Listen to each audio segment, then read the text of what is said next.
Steve Johnson sat outside his wife's office at 7 p.m. because that was the day he planned to end the farce he and his wife called marriage.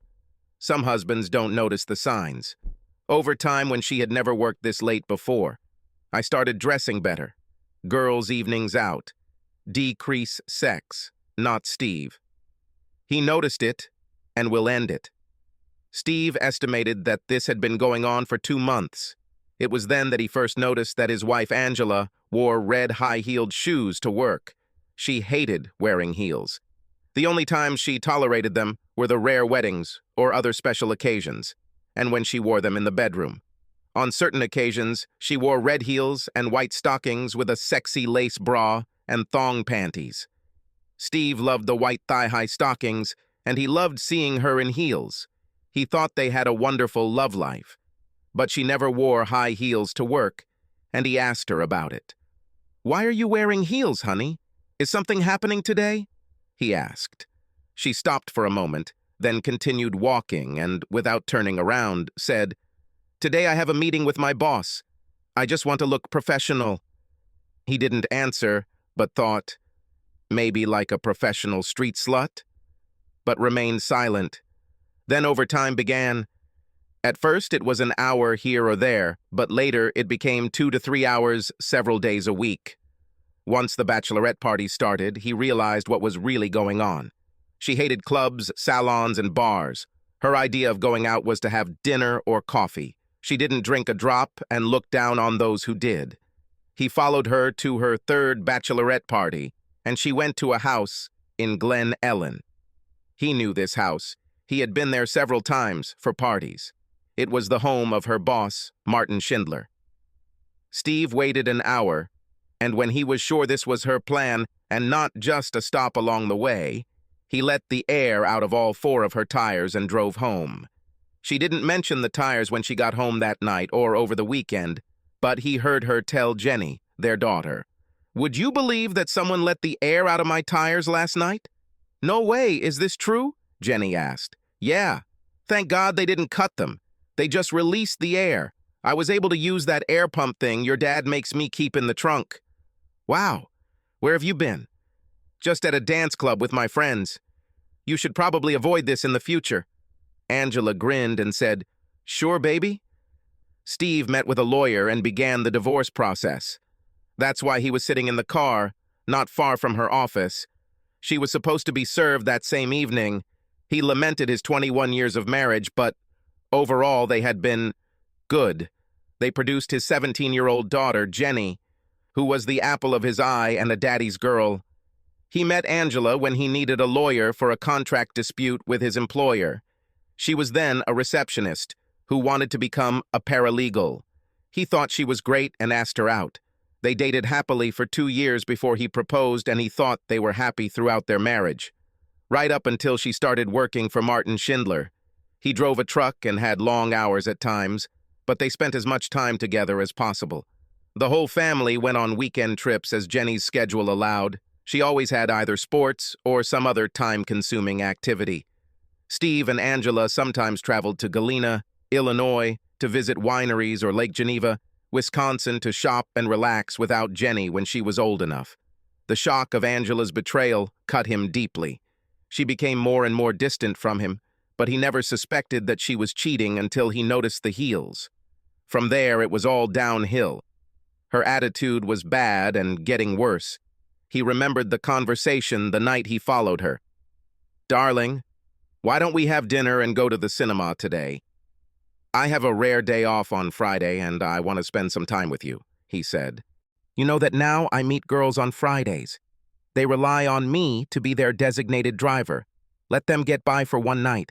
With the extra hours you work and those nights you spend with the girls, I barely see you. Well, if you had a real job that didn't force you to drive at all hours of the day and night, you could see me more often. But you don't, and I had to suffer through it for 2 decades. Deal with it. See you later." She didn't even say goodbye when she walked out the door. He was speechless. He followed her into the garage and watched her drive out. He grabbed the keys and hurried after her. There was only one exit from their area, and to get to the exit of their house, you had to go through a whole maze of streets. He was able to catch up with her as she turned onto Main Street and followed her to Martin's house. He avoided her for the rest of that weekend and decided to find a lawyer on Monday. He wasn't about to go scorched earth. He just wanted their marriage to end peacefully. He felt, through her words and actions, that she didn't want him anymore. So why hold on to the slippery rope? She could have her boss without a fight on his part. That's how he felt. He told his daughter about it that Monday. "She's cheating on me, pumpkin. You may not have noticed a difference in the last couple of months, but I do. She has sex with her boss." "No way, Daddy, I don't believe it." I followed her to his house. She said she was going out with friends, but that's not true. She went straight to her boss's house. But her tires were ruined in the club. No, honey, I did it. And I did it outside her boyfriend's house when I saw that she wasn't going to the club. "I just can't believe it, Dad." "Me too, but it's true." His daughter sat next to him in the car, waiting for the fireworks to inevitably start. "Are you really sure, Dad?" "No chance?" Jenny asked. "No, pumpkin. Everything is over. She broke my trust and tore out my heart. I cannot tolerate such betrayal. What if she felt like she had a reason to do it? Pumpkin, there is no reason to justify a long affair. What if she gets drunk and it's just one time, maybe? If she had been raped, of course it would be different. No, she chose this path. She betrayed my trust. Trust is the most important thing you can have with someone. You can never love someone you can't trust. I could never love someone who betrayed me like that." Our marriage fell apart.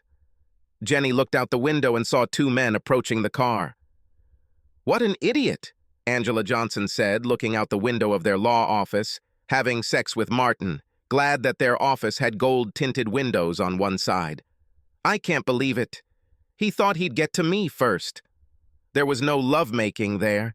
It was bestial in every way. It took him 6 months to attract Angela, and he was grooming her to replace his wife, who had just received a final divorce decree ending their 19-year marriage. He was tired of his ex-wife's whining and moaning about everything. He was tired of her weight gain. He was tired of her lack of sexual desire. He was embarrassed to be seen with her, and when his twins left for college, he broke free. Angela was the same age as his wife, but more elegant. She had the toned body of a 30-year-old and was amazingly beautiful. Martin had already improved her wardrobe, and she was going to be a great boss's wife. A knock on the window made Steve jump. "Are you Stephen Johnson?" Rolling down the window, he said, "Yes. You've been served. Please read the documents carefully. There is a restraining order that requires you to stay 100 meters away from Angela Johnson, Jennifer Johnson, and your family residence." "What? Injunction? From Jenny?" Jenny snatched the envelope from his hands and read the headline about the divorce. She found a restraining order and handed it to him. "What the hell?" he shouted. "Oh God, no!" Jenny moaned. "Daddy, I swear I didn't know." "What are you talking about?" She handed him the rest of the papers. The documentation laid out several allegations. Spousal violence, child abuse, sexual abuse of a minor. "Jenny, why?" "Dad, I swear I had nothing to do with this. This is a lie or a mistake." "Wait, how did she know I'd be here right now?" "That's because I told her," his daughter said. These words broke his heart. "When you told me she was cheating on you, I came face to face with her. She told me she only did it because she had an investigator's report that said you cheated on her.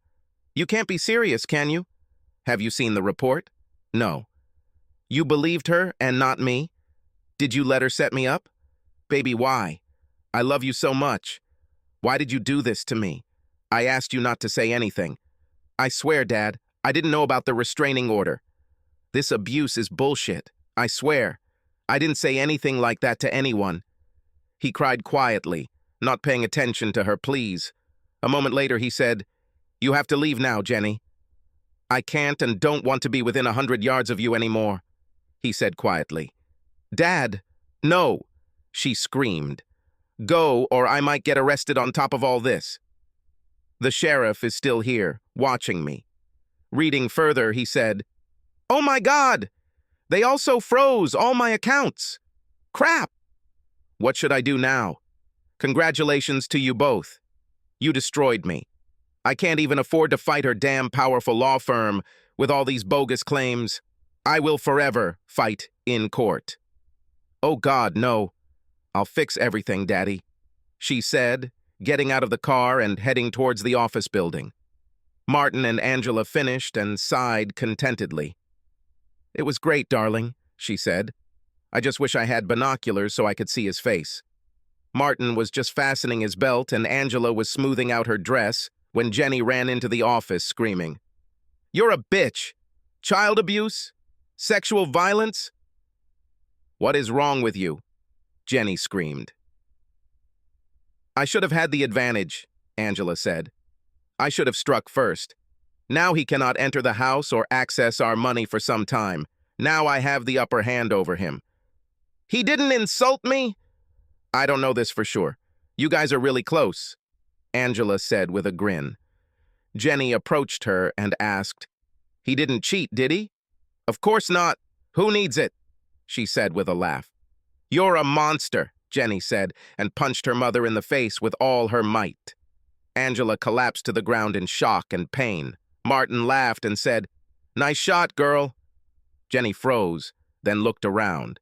She saw bookcases, shelves, and a dirty desk. She grimaced in disgust, looked at Martin, and swept everything off the table. Then Jenny looked at him and calmly said, "You'd better never cross paths with me again, idiot. I can and will hurt you." And she left. "Jenny, wait, damn it!" Angela screamed. Martin said, "That little bitch will pay for this." On her way out, she passed a man with an envelope in his hand who asked her, "Are you Angela Johnson?" "There," she said and rushed away. Both Angela and Martin laughed at the fact that she was served with Steve's divorce petition. Jenny desperately tried to talk to her father. Out of fear, he knew he couldn't talk to her, so he didn't answer and cried every time he saw her call. He was afraid that Angela would find out and send the police after him for violating the restraining order. Angela had already alienated him from all their friends, and only his parents and brother believed in his innocence. His sister-in-law kept him away from his niece and nephew, just in case it was true. This nearly ended her marriage to his brother before George forced Jenny to tell her the truth.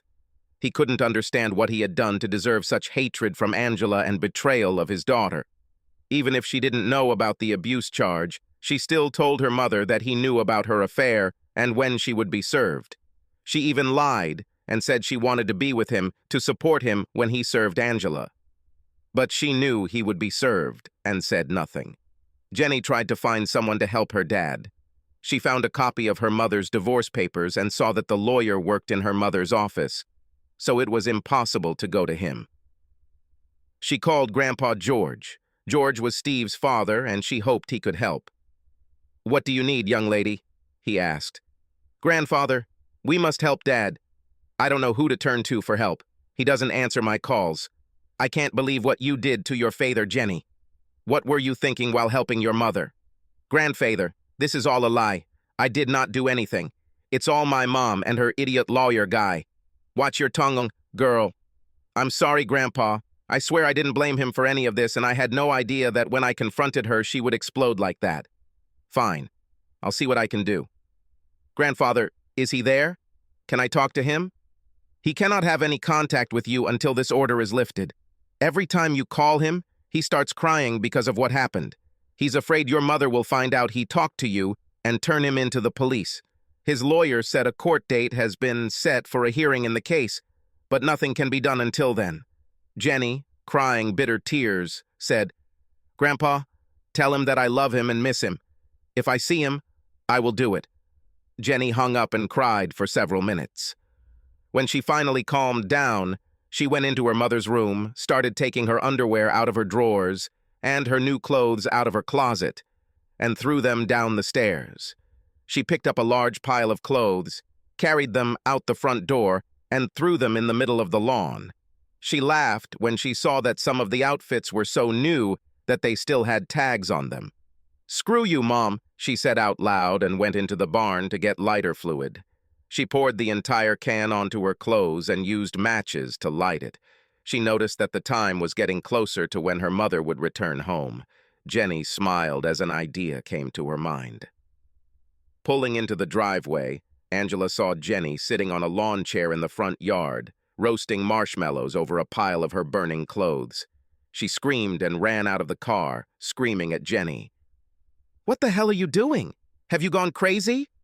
"No, Mom. I'm completely out of my mind. I decided to make you pay for the fact that my dad can't talk to me. Every day that passes until I talk to him, I'm going to destroy a few more of your things. You better retract this bullshit abuse claim ASAP or more of your stuff will go up in flames. And if you touch me, I will report your abuse to the authorities and also tell you that your boyfriend asked me to show my panties." Angela gasped and stammered. "Jenny, a court date has been set for Monday. The restraining order will not be renewed. It was only for a short time. Don't worry, Mom. Until I talk to him, things will turn into smoke." "Crap," Angela shouted, entering the house. She called Steve, but of course he didn't answer and deleted the message without listening to it. Moments later, a fire truck and a police car arrived. One of the neighbors reported the fire. A policeman and one of the firefighters approached Jenny. "What does all this mean, young lady?" asked the officer. "My mother wanted to get rid of the clothes she had grown out of. She told me to burn her at the stake," Jenny said. "You can't light a fire in the front yard? Is your mother home?" he asked. "Yes, sir. I'll put it out with a hose if you want." The fireman spoke and asked, "Did you use anything to light it, or did you just set the clothes on fire?" "A whole can of lighter fluid," she said proudly. "There is no water. We have some sand, I'll fill it up," the fireman said. While the fireman was dealing with the fire, the policeman rang the doorbell. Angela opened the door, ready to attack her daughter, but realized it was the police. "We'll put out the fire. It's no big deal, officer," Angela said before he could speak. "The firefighters are doing it now, ma'am. Did you know it's against city ordinance to have an uncontrolled fire in your yard?" "No, I didn't know," she said through clenched teeth. "Here's your fine. You just need to pay. No court appearance is required. Next time, ma'am, just give your unwanted clothes to Goodwill. Less fortunate people could use it." She closed the door. Angela's lawyer appeared before a judge for a restraining order hearing next Monday. He did not attempt to renew it, knowing that it was received falsely. It served its purpose, bought time, and ruined Steve's reputation. Steve's lawyer filed a motion to charge Angela with perjury. The judge said, without conclusive evidence that the order was filed under false pretenses, there was no perjury. You may be opening this can of worms in your divorce counterclaim, but you know there is no prospect of a claim. The fact that the restraining order was lifted was of little comfort to Steve, who was in a terrible state of depression. His life was falling apart because he couldn't cope with false accusations, frozen assets, his wife's betrayal, and what he felt was the worst part of it all, his daughter's betrayal. He barely made ends meet. He took time off from work, drank too much, and was miserable. He went to his house in the afternoon when he knew Angela and his daughter wouldn't be there. He discovered that she had changed the locks, but tried opening the garage door and it worked. He found all his things in the garage. There were several boxes and his clothes were in garbage bags. He noticed that she left him the wedding album and all the photographs of the happy family that used to be hung throughout the house. He kept in touch with his parents and brother, but the relationship was strained due to his problems. His parents begged him to see a psychiatrist, but he refused. He felt like he didn't need a psychiatrist to tell him his life sucked, and there was nothing he could do about it. Angela's law firm waged a campaign of war without mercy. They even told his employer about the restraining order and abuse allegations, and Steve was fired for that reason. There was a moral clause in his contract. If he had been in a better state of mind, he would have known that he could fight this and most likely win. But at that moment, he simply could not do anything. Nobody knew where Steve lived. He communicated with his family only by telephone. The only time anyone saw him was when he had a mandatory court appearance for his divorce and refused to talk to anyone other than his lawyer and the judge. Jenny tried to talk to him on such occasions and cried every time he passed her without looking at her. She thought he looked like the Walking Dead. Angela was happy with how things were going. She began to resent Steve months before Martin turned her against him. and over the course of her seduction, she almost came to hate Steve. After months of legal wrangling, the divorce was declared final. Steve got his share of the assets back. His lawyer was able to get the house sold, and he kept his truck. He couldn't find a job because of false rumors circulating around town that he was abusing his daughter. No one cared that he was not accused of anything. He decided to move to Chicago, where he found work in his field as a truck driver. He put all his belongings in the back of the pickup and was saying goodbye to his parents when Jenny pulled up. "Dad, I'm so sorry. None of this should have happened," she said, running up to hug him. He cried and didn't hug her back. "You chose your mother over me without any evidence. Because you went to her, the first domino fell. I am a simple driver, and I had to have the element of surprise in front of the law firm where she works. I had to file first so she couldn't retaliate. Now you understand why. Daddy, I didn't know. I'm sorry. I'm leaving now. This false accusation of child molestation just won't go away. Once you're accused of something like that, it's a stink you just can't wash off. Someday your mother and her lover will pay for this. Goodbye, Jennifer. I loved you more than my own life.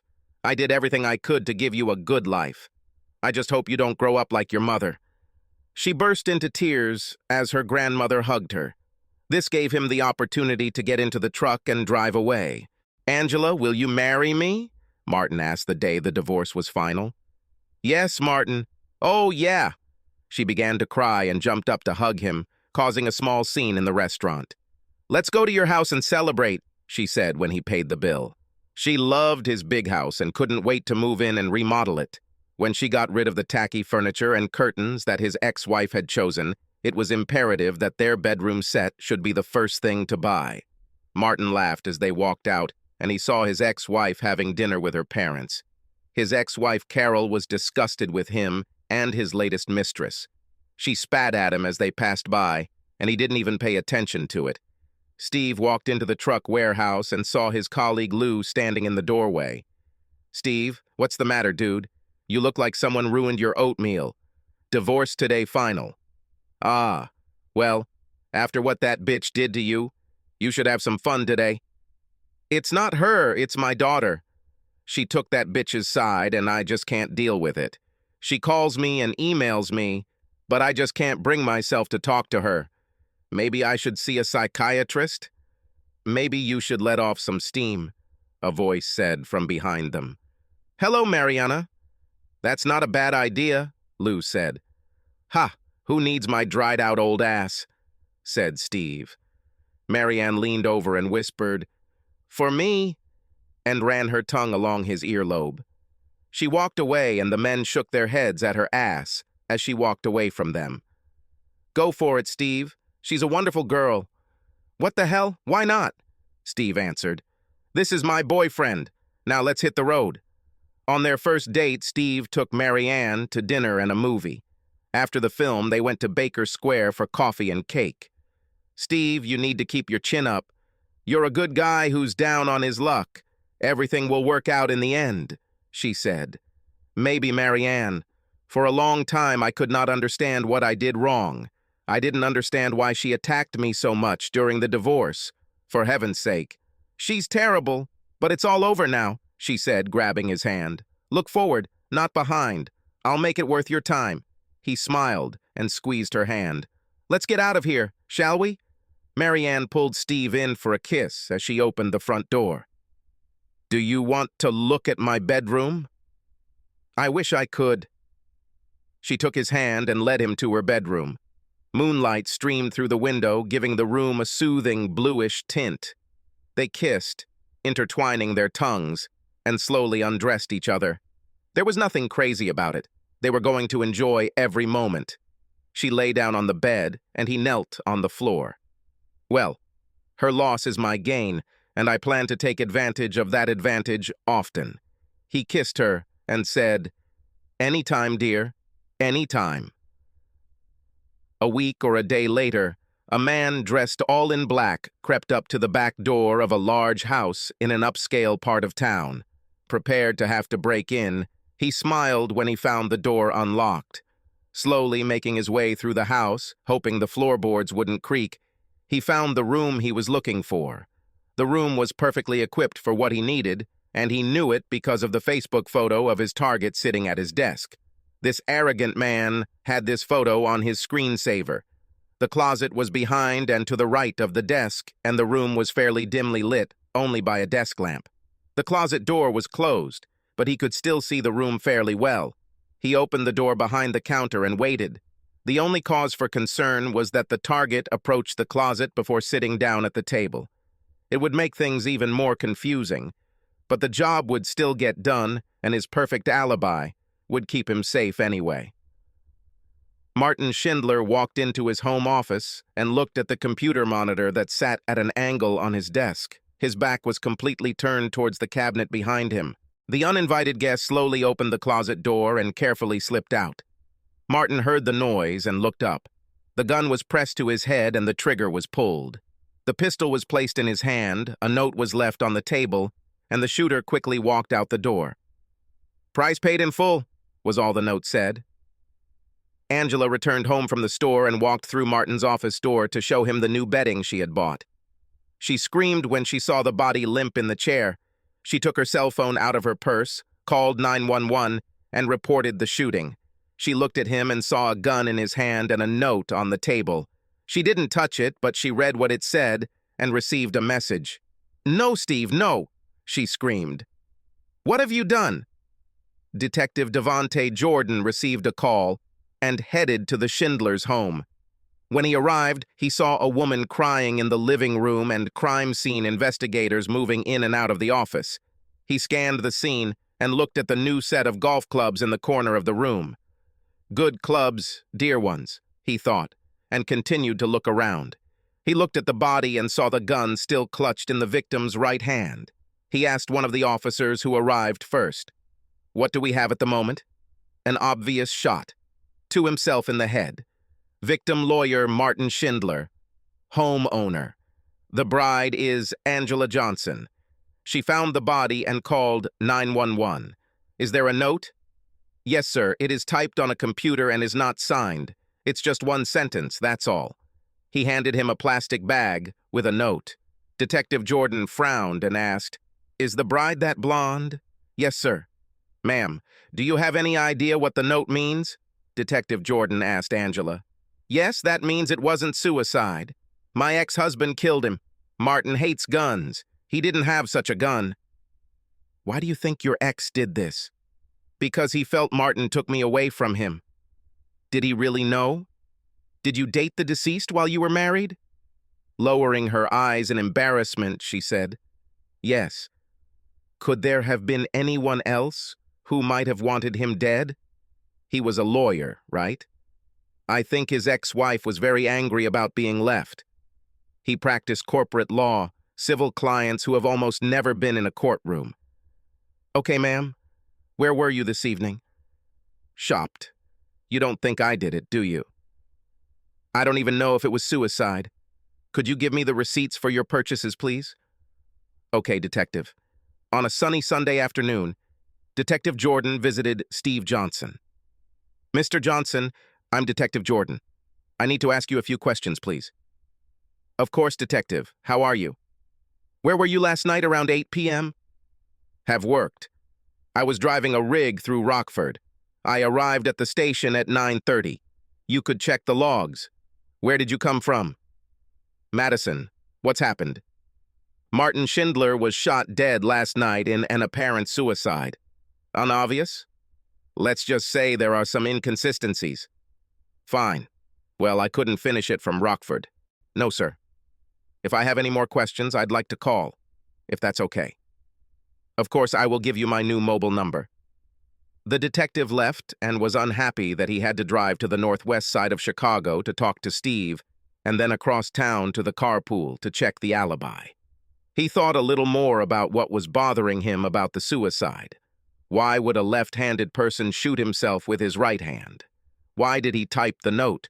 Why were there so few gunshot marks on his hand? But they were present and stated that the victim fired a gun, but it was an oddity.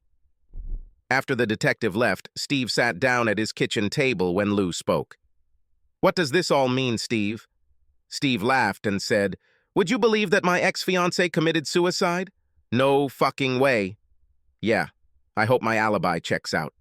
They laughed and clinked beer bottles on toast. Angela sat in the front row at the funeral, mourning the man who so easily took her away from her wonderful husband. Tears flowed for the man who convinced her to go on a nuclear attack and kill a good man so that she could change. She was madly in love with her truck driver, husband, until she was transferred to work for Martin. Martin targeted her and almost immediately began to wear her down. Snide comments about truck drivers, flippant comments about him when he was on a trip. It was too easy for Martin. He planted a seed that she had neglected because of Steve's long days and sometimes nights on the road. And it grew. She couldn't decide whether she was crying because of the loss of her fiancé or because of the loss of her husband and the breakdown of her relationship with her daughter. It was all a waste of time. She didn't hear anything and wouldn't care if the room was buzzing around her. She didn't see the looks Martin's ex-wife and his daughters were giving her. They blamed her for his death. "You could come to the funeral and pay your respects," Angela said, approaching her daughter, who was home for the weekend from college. Jenny looked at her intently and said, "How dare you tell me that I should respect the man who destroyed my father? Fuck you. I shouldn't even call that piece of shit a man." She slammed the door as she left the house and took the long drive back to college in La Crosse, Wisconsin. Detective Jordan was sitting in a meeting with his boss discussing the lack of progress in the case. All the suspects' alibis have been verified. Steve Johnson's truck tracker shows he made no stops on his way from Madison to Chicago, and the timing of the trip was correct. The warehouse team identified him as the driver. Angela Johnson's receipts and surveillance cameras place her at Macy's, Victoria's Secret, and Starbucks in the medical examiner's window at the time of her death. Schindler's ex-wife and her daughters had dinner with her parents, brother, and sister-in-law in honor of her birthday, said Jordan. "Was it your ex's birthday?" the commander asked him. "No, they were just celebrating it. Heck, I even checked on Johnson's daughter, and she was at college over 3 hours away in Wisconsin." "There's no chance that it was suicide?" the commander asked him. "It's possible. It just seems to me that it's not true." "Well, with no suspects, no motive, and no concrete evidence that it was even a murder, let's close it as a suicide." Jordan nodded and left the room, upset. 6 months later, Angela invited Jason Davis to dinner. It was their third date, and Angela got him into bed. After a passionate night, Jason went home. He opened a bottle of beer before going to bed and sat down to check his email. As he sat at the kitchen table, a gun was pointed at his head and fired. They put a gun in his hand and left a note. "The price has been paid in full." Detective Jordan walked through the apartment and into the kitchen. Before he could speak, he was handed a suicide note. "Well, damn it. Looks like I was right about something else. Now I just need to find out who the hell did this," he told the officer. "Any fingerprints, Mark?" he asked the technician. "Yes, but if I had to guess right now, I would say that they are victims." "Are there any witnesses? Who called the police?" Jordan asked. "A neighbor heard the shot and called 911. No one saw anyone enter or leave." "Of course not. How did they get here?" "No broken locks or windows. It looks like a balcony to me." "The sliding door was not locked. The victim probably wasn't worried about this since he was on the second floor, although it wouldn't be that difficult to climb up. I would say that anyone of fairly average height could jump, reach the bottom, and pull themselves up." "Average height for a man or a woman?" "Average man, tall woman." "Where is this guy's phone number?" Jordan asked. "Packed here." Jordan used his gloved hands to find the last call on his phone. Just had to check. The last call was made to Angela. "I'll be shocked if she's not Angela Johnson." After the usual condolences and pleasantries, the detective got to work. "Miss Johnson, why do your lovers seem to want to commit suicide?" Detective Jordan asked. "It must be Steve. He is the one punishing me." "Where were you last night, ma'am?" "At home all night. I have an alarm system that will confirm this." "Tell me about the alarm system." "When it's on, it detects doors and windows opening." "I turned it on when Jason left last night, and I turned it off this morning when you arrived," she said through tears. Did you turn it off at any time last night? No. Jenny is at college, so it was on all night. Mm-hmm. It's easy enough to check. So, your theory is that your husband is behind these apparent suicides? Yes. Who else could it be? When was the last time you talked to your husband? Until the divorce. Did you see him following you or did he contact you? No. Then how could he know your last lover? I don't know, but it must be him. Fine. That's all I have at the moment. Please stay close, he said, turning to leave. Oh, one more question. How tall are you? 5 feet 9 inches or so? 5 feet 10 inches. Why do you need this? Just curious. Once again, my condolences for your loss. Is it the same note? The chief asked when Jordan returned to the police station. Yes, sir, Detective Jordan said. Inform me daily about your progress. This is too much for a coincidence. The woman's alibi is reliable. I'll see if I can ruin it, but we'll see. I'm going to see her ex-husband now, the detective said cautiously. Then let me know what you get. As Detective Jordan left, he had a bad feeling that all of the prime suspects' alibis would be as reliable as the last time. Steve and Marianne were cozy on his couch, watching Jack Ryan on Prime when the doorbell rang. Detective Jordan, what can I do for you today? Steve asked, gesturing for him to come in. Sir, where were you last night at 1:30 a.m.? On the way back from Detroit, I arrived at 2:30. What happened this time? Do you know Jason Davis? I don't think that's true. He met with your ex-wife. Looks like he shot himself last night. No fucking way. Looks like it, huh? Maybe she's a serial killer, a black widow or something like that. Maybe. Thank you. If I need anything else, I will contact you. Steve laughed as he closed the door. What was all that, baby? Asked Marianne. It looks like another of my ex-wife's boyfriends has died. Oh, God, she breathed, raising her hand to her mouth. Yeah, thank God I have an alibi. I hope whoever kills motherfuckers keeps choosing times when I'm on the road. Steve's cell phone rang. He looked and saw it was Jenny, so he ignored it. Marianne frowned and said, Will she never have a chance? I don't understand why I need this. She misses you. She turned to me and we talked. What? He shouted, standing up. Relax, honey, she said, pulling him back down. I'm not going to interfere. It's your decision, and you have to live with it. She's still your friend on Facebook. She saw me tag you at the sushi place I forced you to go to with me last month.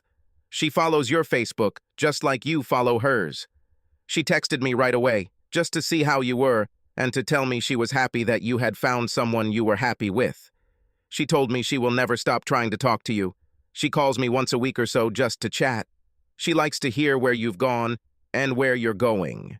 She was fascinated by the fact that I planned your runs and controlled your schedule.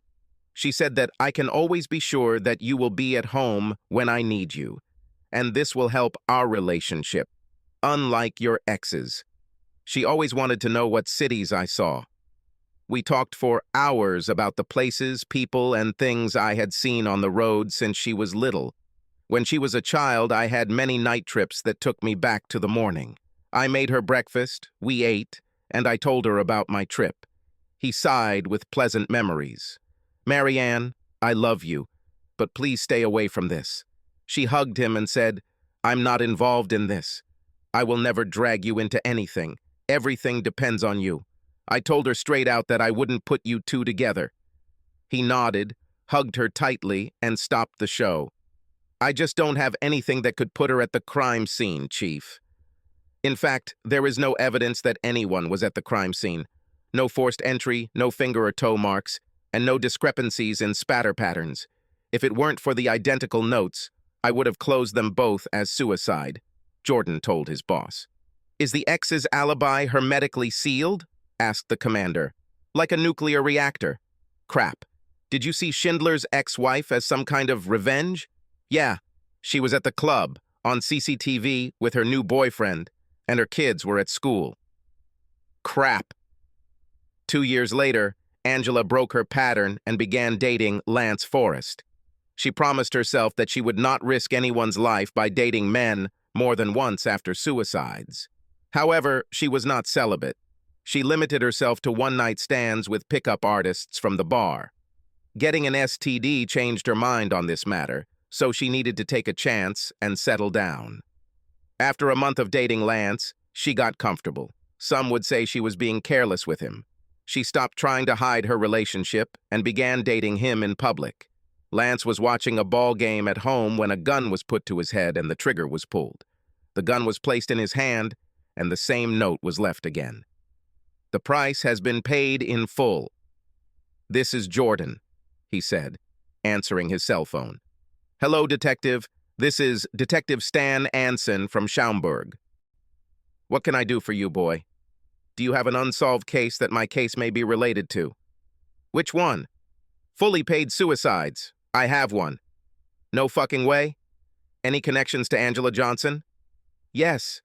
She was his girlfriend." "No way in hell. Your ex-husband's alibi impeccable?" Jordan asked. "Yes, he was passing through Madison at that moment," Anson answered. "Where was she?" "Home alone. The security system provided her with an alibi last time, and we couldn't break it." "Is it the same this time?" "This time of delivery of Chinese food. She ordered from her home phone, and the food arrived within 30 minutes. The shooting happened during that window of time, according to a neighbor who called 911. From her house to the deceased's apartment is a 23-minute drive each way and a 3-flight walk to the top. It's close, but we don't see how she could have done it in that time window." "I agree, damn it. Let's get together tomorrow and compare the files." "Fine." Again, all the alibis were inviolable, and there were no new suspects. The cases remained unsolved. Steve and Marianne sat in the Great Hall, watching Jenny as she walked across the stage to receive her bachelor's degree. Steve beamed with pride and had to wipe away the tear that threatened to roll down his cheek. Marianne squeezed his hand tightly and kissed it. After the ceremony, they went out to their car, and Marianne asked him, "Honey, you love her so much, please call her." No, she made her choice when she sided with her mother and not me. She only regretted it when she felt bad about what her mother did to me. I needed her to be on my side, I was right. But she didn't believe me and opened the door for her mother to take my life out from under me. Do you know that there are some old friends of mine who still believe that I molested Jenny and got away with it? Marianne nodded. No, she made her choice, and we all have to live with it, he finished.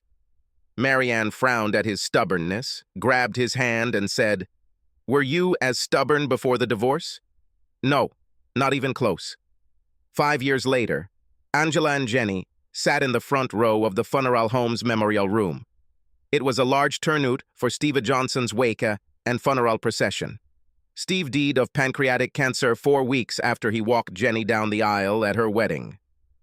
He had a few new friends and colleagues who appeared, but he did not regain a large network of friends after the divorce. Most of his old friends, neighbors, and colleagues came to pay their respects to a good man they knew and had lost touch with over the years. His girlfriend, Marianne, was there. They never got married. She tried very hard not to spit on Angela for the pain she caused her man. His best friend, Lou DeMarco, regaled Jenny with stories about the last years of her father's life. He filled her heart with stories she would never have known. It was Marianne who finally convinced him to listen to Jenny and make peace with her when he was given a terminal diagnosis. He spent years throwing away letters, deleting emails, and ignoring calls. Their reunion was perfectly timed, as he and Marianne knew these were his last months. Jenny actually rescheduled her wedding day, which cost her a fortune due to increased fees for urgent work. But she got her deepest wish. Her dad gave her to her husband. Their tearful reunion and walk down the aisle gave Steve one last peace of mind before he lost his final battle. The last words he spoke were his thanks to Marianne for returning Jenny to him and his apology for never marrying her. She understood and never pushed him towards marriage. They were already happy. Marianne told Jenny how he always missed her and regretted not contacting her years ago. Her mother asked about it, and Jenny told her about some of the moments of their reconciliation. She said, "He told me he was at my graduation, in the back rows, away from anyone who might recognize him." "It's true," Marianne confirmed. "I was with him. He said he followed my career as I rose through the ranks and became a detective in Streamwood. He was so proud of you." He kept clippings from the Herald. "You were the youngest person to ever become a detective there." He liked it when they said you had a knack for criminology, and later when the newspaper called you a crime scene expert, he almost cried, Marianne said. He said it was because of all that stuff you guys watched Columbo and Criminologist together when you were little. He hoped that you would get to Chicago or some other big city and have more important things to do. Jenny smiled through most of the wake, listening to stories about her father's life after the divorce. She was happy to finally meet Marianne, whom she still spoke to from time to time. His new life seemed as good as it could be. He died a happy man. She said her last prayer after the funeral and thanked God that he had finally found peace. Angela tried to reconnect with Jenny throughout the wake and funeral. She ruined everything at the after-service lunch when she made the wrong comment at the wrong time. They were sitting alone after everyone had left when Angela said, "Jenny, I've finally found peace." "What are you talking about, Mom?" "I haven't been able to have a relationship for the past few years out of fear that your father would kill them." Jenny couldn't believe her ears. "He was acquitted by the police, you worthless bitch. But now you're happy that he left so you could have some fun? I hoped you had changed, but now I hope you rot in hell." Angela winced. "You do not understand." Jenny cut her off and said, "The next time I see you, Mom, is when we get your fat ass in the ground." "No, Jenny, please understand." She interrupted again, saying, "Goodbye, Mom. Good luck in your sex life." This was the last time she spoke to her mother. 10 months later, Angela was having dinner with her boyfriend, Charlie Harlan, at an expensive steakhouse when Charlie became serious. "Angela, these last 8 months have been so wonderful for me." Squeezing his hand, she said, "For me too, Charlie. I wasn't sure I'd ever love again, but we found each other. Angela, I love you. Will you marry me?" Angela took a deep breath and said, "Yes, yes, I will marry you." At that moment, she thought, "He's dead. I have nothing to worry about." A week later, Charlie sat on his back porch, thinking about his upcoming wedding and Angela moving in with him. He took a deep drag from his Cuban Monte Cristo No. 2 cigar and exhaled the smoke. When he sighed contentedly, the gun was put to his temple and the trigger was pulled. A pistol was placed in his hand, a cigar was placed in an ashtray, and a note was left under a heavy ashtray on the table. "The price has been paid in full." Angela hung up after speaking with Detective Jordan. Her face was wet with tears after the emotional conversation. She went up to the bathroom and grabbed a bottle of sleeping pills. She didn't need it for a while, but she always kept it handy. She walked to her mailbox, placed an envelope in it, and raised the flag so the mailman knew there was outgoing mail. She lay down on the bed and thought about her wedding to Steve and what a beautiful day it had been. She thought about Jenny and how proud she was of her career. She thought about family vacations and trips to the park. She regretted never having met Martin Schindler and ruining her own life. Finally, she prayed to see Steve soon. She placed the note on her chest as she fell asleep for the last time. Her note read, "My price has been paid in full." Jenny entered the house with mail and a bag of groceries. She put everything back in place, hung her keys on the hook, and kicked off her shoes. Her husband, Blake, wouldn't get home until almost midnight as he was working his second shift as a cop, so she could enjoy the quiet of the house. She opened a bottle of California Cabernet and poured a glass full. After taking a sip, she walked over to the pile of mail and saw a letter. "Holy shit!" she screamed when she read the sender's name, Angela Johnson. She tore it open and read her mother's last message to her. Falling into a chair, she tearfully read what her mother's suicide really meant.